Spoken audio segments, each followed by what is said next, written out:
जोहार, नमस्कार। आप देख रहे हैं एसबीएन न्यूज़ की खास बुलेटिन और मेरा नाम है दियादर पिंटू। देश में चुनावी माहौल चल रहा है। इस चुनावी माहौल में आज देश की सबसे बड़ी राजनीतिक पार्टी भारतीय जनता पार्टी ने अपना चुनावी घोषणा पत्र संकल्प पत्र के नाम से घोषित किया। साथ ही साथ चुनावी माहौल में किस तरह से प्रत्याशियों को करना पड़ रहा है जनता के विरोध का सामना, ये देखेंगे।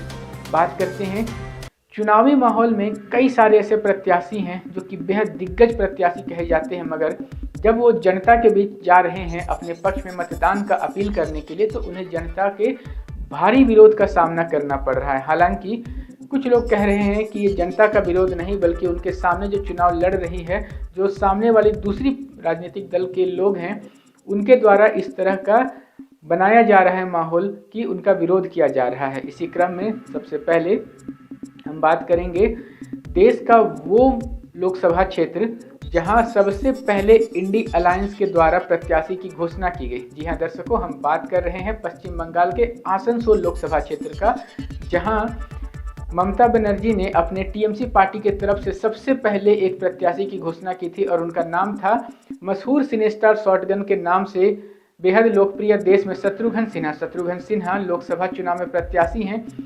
पिछली बार वो उपचुनाव में उतरे थे, जो कि बाबुल सुप्रियो के भाजपा से टीएमसी में शामिल हो जाने के कारण खाली हुआ था और इस उपचुनाव में जनता ने उन्हें भारी मतों से जिताया था। इस बार बेहद रोचक रहा।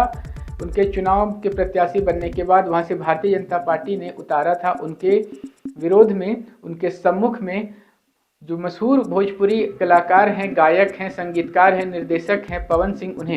पवन सिंह ने हालांकि बाद में चुनाव लड़ने से इनकार कर दिया और उसके बाद में फिर भारतीय जनता पार्टी ने काफ़ी ठोक बचाकर पुराने विश्वसनीय दिग्गज राजनीतिक हस्ती सुरेंद्र सिंह अहलूवालिया को उनके सम्मुख उतारा है। सुरेंद्र सिंह अहलूवालिया के चुनाव में प्रत्याशी बनाए जाने के बाद भाजपा में खुशी की लहर थी, मगर यह खुशी की लहर ज़्यादा देर तक नहीं ठहर सकी। इसके नहीं ठहरने का कारण था कि जैसे ही एसएस अहलूवालिया जी जाते हैं जनता के बीच में, तो उन्हें अपनी ही राजनीतिक पार्टी के जो लोग हैं, जो कार्यकर्ता हैं, उनके द्वारा विरोध का सामना करना पड़ता है। कैंडिडेट क्या बोले आप? हम इसीलिए हम कैंडिडेट ये बोले जो गाय का तस्करी के जो पैसा खाता है उसको लेकर घूम रहे हैं। कोई हिंदू यहाँ से वोट नहीं देगा, ठीक है ना। पूरा वोट माइनस हो रहा है। हम ये बोले हैं, और अगर हम अभी चाहते प्रमाण दे देते वो गाय का पैसा खाता है विधायक यहाँ का। हम इसको हम इसका प्रमाण देते हैं, लेकिन अभी लोकसभा चुनाव इसलिए प्रमाण नहीं दे रहे हैं। लेकिन हम बता देते हैं आने वाला विधानसभा से पहले इसको हम यहाँ पर पर्दाफाश करेंगे कि यहाँ का विधायक गाय का पैसा खाता है। ये प्रूफ हम लड़े थे। हम माइनॉरिटी वार्ड से लड़ते। मेरा नाम जिसान कुरैशी, बीजेपी होके लड़े थे। उसके बाद से ये लोग साइड करना स्टार्ट किया। उससे पहले हम माइनॉरिटी मोर्चा में उपाध्यक्ष थे जिला का, वो भी उपाध्यक्ष थे हमको। मेरा नाम जिसान कुरैशी हुआ। आज जो कैंपेनिंग में आपको बोला गया था, हमको इन्फॉर्मेशन नहीं दिया गया। इसी का दुख दर्द है कि हम पार्टी आज से नहीं कर रहे हैं। अखिल भारतीय विद्यार्थी परिषद जो एबीपी का, जो आरएसएस का छात्र संगठन है, यहाँ पर बहुत सारे विद्रोह। आज तो स्टार्टिंग है, आज तो ये तो सिर्फ झांकी है। 13 मई अभी बाकी है, 13 मई तक ये चलेगा। अब देख लीजिएगा, ये हम बोल रहे हैं। बहुत सा नाराज मन में है। कैंडिडेट भी इशारा करता है कि साइड करो इसको। क्या मेरा इज्जत नहीं? आप लोग तो देखे कवर किए किस तरह गार्ड हमको कॉलर पकड़ के साइड किया। क्या हम भाजपा कार्यकर्ता की इज्जत नहीं है? हमको इस तरह कॉलर पकड़ साइड किया। कैंडिडेट बोला साइड करने के लिए, गार्ड साइड किया, उसका आदमी साइड किया है। मेरा नाम जिसान कुरैशी। तो सुना आपने किस प्रकार से विरोध कर रहे हैं। अब देखिए कि इसके जवाब में क्या कुछ कहते हैं एसएस अहलूवालिया। नरेंद्र मोदी जी, अमित शाह जी और नड्डा जी নিজে করলেন, ঘোষণা করলেন যে এসএস আহলুওয়ালিয়া এখানকার প্রতিনিধি হিসাবে নির্বাচন লড়বে। তা বুঝতে হবে দেখি কে কার্যকর্তা আছে যার মাথায় ঢুকলো না এই ব্যাপারটা, যে শীর্ষ নেতৃত্ব যার নাম ফয়সলা করেছে সেটাকে মানতে নারাজ সে। धन्यवाद। सुना दर्शकों आपने कि एसएस अहलूवालिया का कहना है कि जब उन्हें प्रत्याशी बना दिया है नरेंद्र मोदी और जगत प्रकाश नड्डा ने, तो भाई उन्हें किस बात की फिक्र है।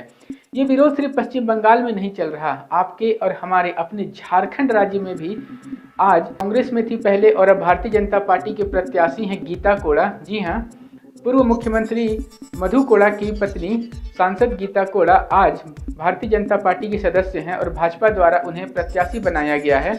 उन्हें भी अपने क्षेत्र में भारी विरोध का न सिर्फ सामना करना पड़ा, बल्कि उन्हें 3 घंटे तक जनता ने एक प्रकार से बंधक बना के रखा। हालांकि इस पूरे के पूरे घटनाक्रम में एक बेहद ही अजीब सा और दुखद पहलू ये रहा कि उनके पीए को थप्पड़ तक मारा गया।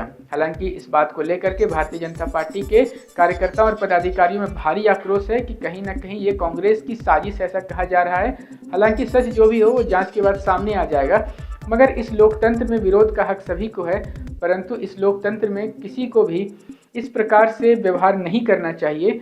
मैं अपने SBN न्यूज़ के माध्यम से कहना चाहूँगा कि एक प्रत्याशी अगर आपके सम्मुख आता है तो सवालों से उसका सामना करें। उसे बंधक बना लेना, उससे दुर्व्यवहार करना, उसके साथ के लोगों के साथ मारपीट करना, वो भी तब जब वो एक महिला है। इस देश में अभी जो समय है वो नवरात्रि का चल रहा है। इस नवरात्रि में देवी की पूजा करते हैं। क्या फ़ायदा इसी देवी की अर्चना करने का, ये नवरात्र का पाठ करने का, अगर आप उस देवी की सजीव जो स्वरूप है नारी, उसके साथ अच्छे से व्यवहार नहीं कर सकते हैं। एक नारी के साथ व्यवहार करने में आपका अपना जीवन का जो संस्कार है, आपके परिवार का जो संस्कार है वो दिखना चाहिए, ना कि कोई अभद्रता कि आपने सीखा है इस ज़माने से उन बुराइयों को जिसे आप खुद बुरा कहते हैं। ऐसा बिल्कुल नहीं होना चाहिए। ऐसे ही नवीनतम ताज़ा अपडेट्स के लिए बने रहें हमारे संग। कैमरा के पीछे से मेरा सहयोग कर रहे युगल किशोर भगत, अजय महतो और आनंद चौहान के साथ मैं विजय दत्त पिंटू, रांची।